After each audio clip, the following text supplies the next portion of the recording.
Candace Owens publicly calls for Erika Kirk to be questioned by the police, and I 1000% agree with this. Seen enough. Erika Kirk should be dragged into a police precinct for questioning. Like I said to my team this morning that the amount of evidence that is now piling up, I would say against Erika Kirk, is almost akin to an NBC Dateline episode. Candace is putting it all out there. Erika's lies, giving us proof that it seems like the people closest to Erika Kirk knew that something was going to happen that day at UVU. A big piece of this puzzle is Erika's best friend, Tracy. Erika's best friend for over 15 years, a woman by the name of Tracy Martin. Now, we were working off of a tip that Tracy may have been with Erika when Erika got the call from Elizabeth and Mikey McCoy. Tracy, I am told that she has denied that claim. Assume Tracy's telling the truth and that she was not with Erika on September 10th. That's not even relevant to what we're about to reveal to you. What Candace does learn is that Tracy's daughter is actually Erika's assistant. And why this is important is because apparently, allegedly, Tracy's daughter was supposed to go to UVU. And Erika was supposed to go too, but Erika claims that Charlie said, "I wanted you at home," or whatever. But Candace says she has proof that why Tracy's daughter did not go to UVU because Tracy told her she had a bad feeling and she told her daughter not to go. That her daughter is indeed Erika's assistant. I've confirmed that. She was supposed to go to UVU on September 10th. I remind you, this is Erika's assistant. And it sort of tracks, given Erika's public admission, that she too was considering going. But remember, Charlie told her, home needs you. Charlie did not want her to go to the UVU event because the kids needed her. Home needs her. But he totally wanted her to become the chairman and the CEO of the company in his absence, right? Like that totally tracks. That makes perfect sense. The reason that Erika's assistant and her mother, Tracy, Erika's best friend, told people in their orbit, the reason that they told her that they didn't go is different from the reason that Erika didn't go, obviously. Tracy and her daughter told people that Tracy had a bad feeling. Like I told you, we confirmed that. Tracy had a bad feeling, and so she stopped her daughter from going to UVU. This is now confirmed. It's a fact. Interesting that Tracy would have this bad feeling, or maybe she just knew what was going to happen because her bestie told her. Candace also talks about the text message that Charlie sent the day before he was assassinated, saying that he is pulling out of the pro-Israel campaign. The day before, as we know, Charlie messages a group of people and says that he is abandoning the pro-Israel cause. And he means it, okay? He's also texting people who work at Turning Point USA, and he's saying he wants Candace back at AmFest that year. He is done. That's now a fact. He signals to his troops that he doesn't care about the money. He wants them out.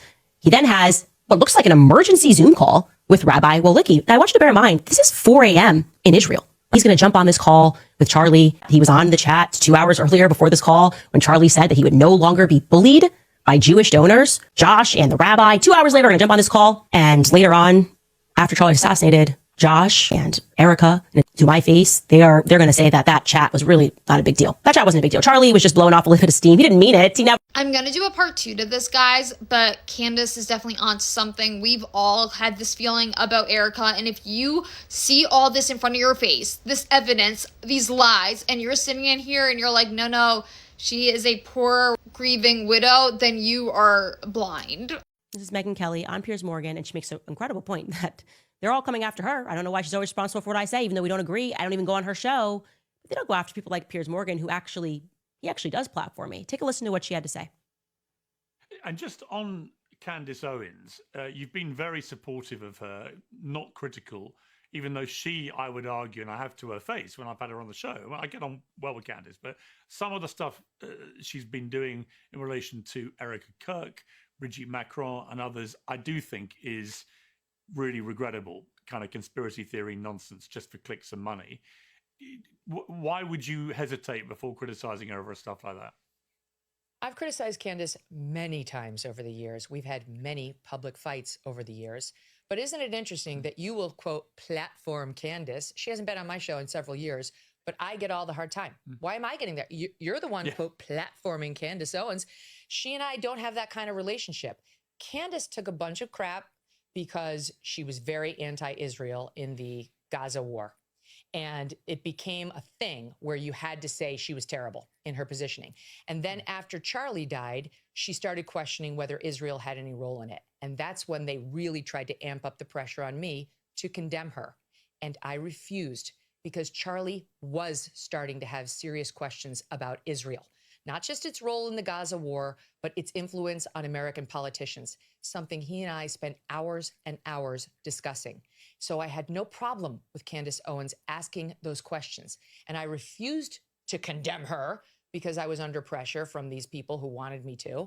And then that morphed into then everything Candace said thereafter, with which I may or may not have had serious problems, that I had to, where's the condemnation?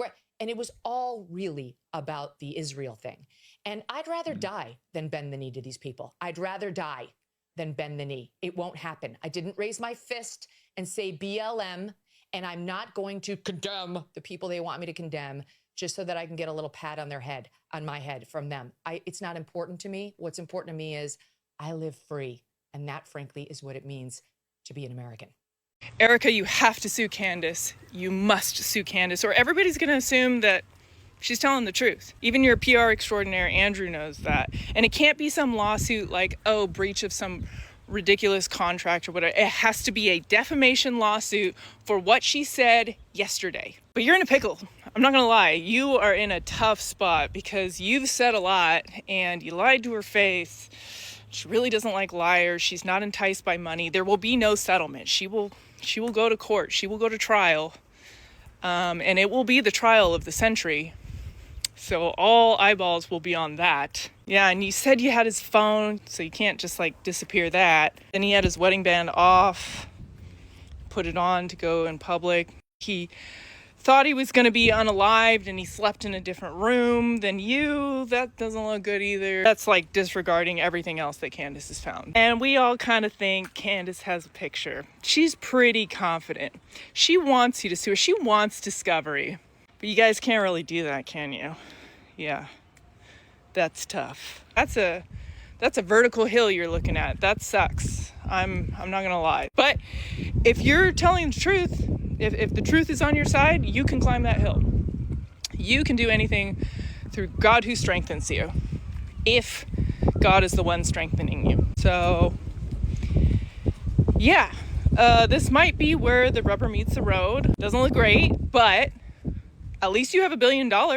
That's fun. TPUSA was never your dream anyway, so bye-bye TPUSA. Nice knowing you. I'm gonna go do something else, like Summer House or Amazing Race. I have a new friend, Pierre. We all love supportive friends. And yeah, we had a good run. Say hi to Pierre for us.